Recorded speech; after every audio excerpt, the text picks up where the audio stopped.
نو چې د الله نه سوال کې کنه نو خدای پاک ناممکنات هم درته ممکن کوي.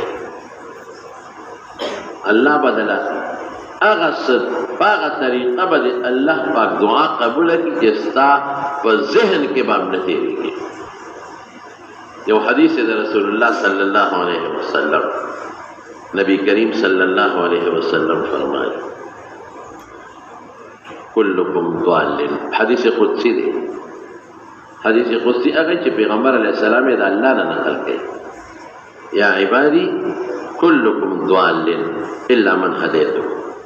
تاسو کې هر یو د لارې نه غلط روان دي خو چې زه چاته هدایت وکړم هغه په سمه لارې. واقعي مونږ ته الله هدایت کړی دی، په دې زړه کې راته ایماني جذبه اچولی دی. اوس دې وخت کې چې دا مونږ جومات کې ناست یو څه مو خیال دی ډېر خلک په دې وخت کې په دوکانونو کې ناست دي خپله سودا به خرڅوي، خرڅوي به که به نه خرڅوي. او ډېر خلک په دې وخت کې فلمونو ته هم ناست دي شاید. او ډېر خلک په دې وخت کې په نېټ باندې ګندونه هم ګوري. او ډېر خلک به په دې وخت کې په زناکارو کې مبتلا دي. ډېر خلک په دې وخت کې په جوارو کې مبتلا دي. ډېر خلک په دې وخت کې شرابونه هم څښي. او ډېر خلک به د خنزیر غوښې هم خوري. او ډېر خلک به د مسلمان خلاف سکیمونه او سازشونه هم جوړوي. لیکن الله مونږ ته په زړه کې د جمعې د مانځه مینه واچوله نو مونږ یې دلته راوستو. الحمدلله. مونږ ته په زړه کې واچوي چې قرآن زده کړو، مونږ قرآن زده کړو. یعنې داسې خلک دي داسې خلک دي زما ورو چې هغه ښه تعلیم یافته دي. ما نه کله تپوس وکړي نو زه ورته یم د قرآن شریف د پلانکي صورت لوله یاره جي ما له قرآن په ناظره نه راځي. بی اے ایم اے دی هلکه دا سکول د اسلامیات دی سینګ پاس کړی د خدای نیکبخته هغې کې خوب دا شیزونه شته که دا یې سینګ پاس کړی. یقین وکړه شپاړسم او څوارلسم به پاسې او قرآن په ناظره نه ورځي. دا هغه کې خدای نه راچولی. او یو غریب سړی معذوره انسان دی په سترګو ړوند دی د هغه په زړه کې خدای د قرآن مینه واچوي. د هغه د مور او پلار په زړه کې خدای د قرآن مینه واچوي. راشي او قرآن ته کښېني قرآن زده کړي. خدای دې حافظ او خدای دې عالم جوړ کړي. نو الله څه وایي ای زما بندګان کلکم ضال. هر سړی د لارې نه غلط روان دی الا من هدیته مګر که ما چاته په زړه کې نیغه لار ور واچوله. فاستهدوني اهدکم ما نه هدایت غواړئ نو زه به هم په نیغه لاره کوم. هلکه څه وایي الله پاک فاستهدوني ما نه د نیغې لارې هدایت وغواړئ نو زه به هم په نیغه لاره کوم. چې زه څوک جنت ته رسوم نو رسولی شم نو ما نه جنت وغواړئ چې زه مو جنت ته ورسوم. موږ دې غواړو الحمدلله. بیا څه وایي یا عبادي کلکم جائع الا من اطعمتم. تاسو کې هر انسان وږی دی مګر که ته چاله ډوډۍ وکړې. که ډوډۍ خدای بنده کړه باران بند شو او ډوډۍ بنده شو څه به خورو؟ قحط به راشي. کلکم جائع الا من اطعمته. هر انسان وږی دی چې زه چاله ډوډۍ ورکړم. او یوازې دا نه چې ګري د مال ډوډۍ. بعضې وخت کې انسان د ډوډۍ پرته یې او نه شي خوړی. الټی راځي نه خورم. وایي بچې پلار ورته وي مور ورته وي ته لږ وخوره او وایي نه ماله الټی راځي مه راکوه نه مې تېرېږي مې نه وایي که نه وایي تېرېږي مې نه الټی راځي نه شم خوړی. یو دوستو زما پته نشته اوس به مړی که جمدي وي خو ډېره زمانې خبره ده. ما له ډوډۍ کړې وه او زما د مخه هغې غریب خپل علاقې بلا علما هم راوغتې زما د خوشحالولو دپاره او د هوټل نه یې ډوډۍ راوړې وه او ډېره قیمتي ډوډۍ راوړې وه. دا یې درستخه ما وې دومره تکلیف دی ولې وکړه دا دومره تاوان دې مو کړو تکلیف دې مو کړو نه بس وي دا زما ارمان.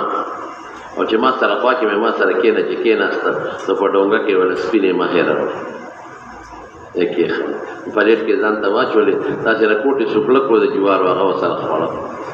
وایي تا څومره نعمتونه ګډان چیلي وروجې او دا پیسې پیسې وایي دا په ما بند دي نه شم اوخ بې خوړه اوس راته تکلیف جوړ دی. دا څه غورې دا سپینې غالبا مهې نه پکې مالګه شته نه پکې مساله شته نه پکې غوړي شته نه پکې مرچکې وغیره سم پکې نشته.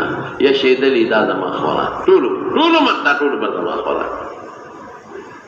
ځکه خو رسول الله صلی الله علیه وسلم فرمایي چې کله ډوډۍ وخورې د الله نه سوال وکړه چې خدایا دا ډوډۍ ماله بار بار راکړي غیر مودع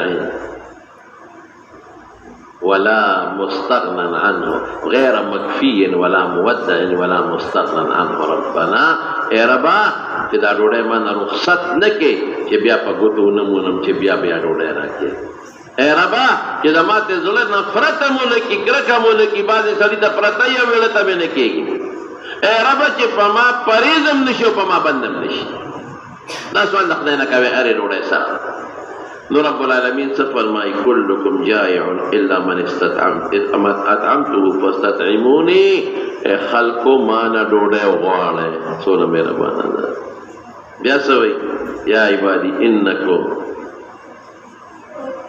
تخطئون باللیل والنهار د شپې او د ورځې ګناه کوئ الله کو که نه کوئ انکم تخطئون باللیل والنهار د شپې هم ګناه کوئ او د ورځې هم ګناه کوئ وانا اغفر الذنوب جميعا زه ټول ګناهونه به هم فاستغفروني اغفر لكم ما نه بخښنه غواړئ چې زه م وبخوم الله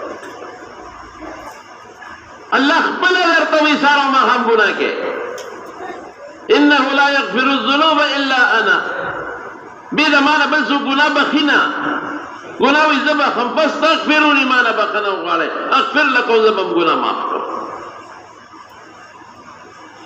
نو موږ په دې کې هم خدای ته نه جاړو معلوم دا چې مال کې خدای ته محتاجه د سترګې رپولو کې خدای ته محتاجه قسم دی چې ونه غواړي چې له دې ځای نه قدم هم وانه کړه قسم دی چې الله ونه غواړي چې سترګه مو نه رپو قسم دی چې الله ونه غواړي چې زما د خولې ته نوړی هم دننه نه کړم ښه منمه چې ډوډۍ کې خدای ته محتاجه اوبو کې خدای ته محتاجه ګرځېدو کې خدای ته محتاجه عزت کې الله ته محتاجه او د دنیا په ژوند کې الله ته محتاجه او ګناه م کومه الله م وایي کلکم سهار او ماښام وایي ګناه کوئ او دا هم درته پته ده چې ګناه بخونکي بې د الله د ذات نه بل څوک نشته او بیا هم درته الله وایي ما نه بښنه وغواړئ چې زه به وبښم نو بدقسمته به موږ نه وي چې موږ د الله نه بیا هم بښنه نه غواړو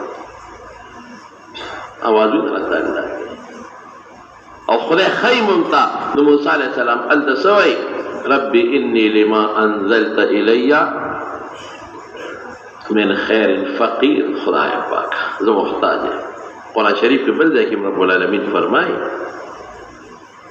چې تاسو ټول الله ته محتاج یې قرآن شریف کې الله فرمایي یا ایها الناس انتم الفقراء الى الله تاسو الله ته محتاج یې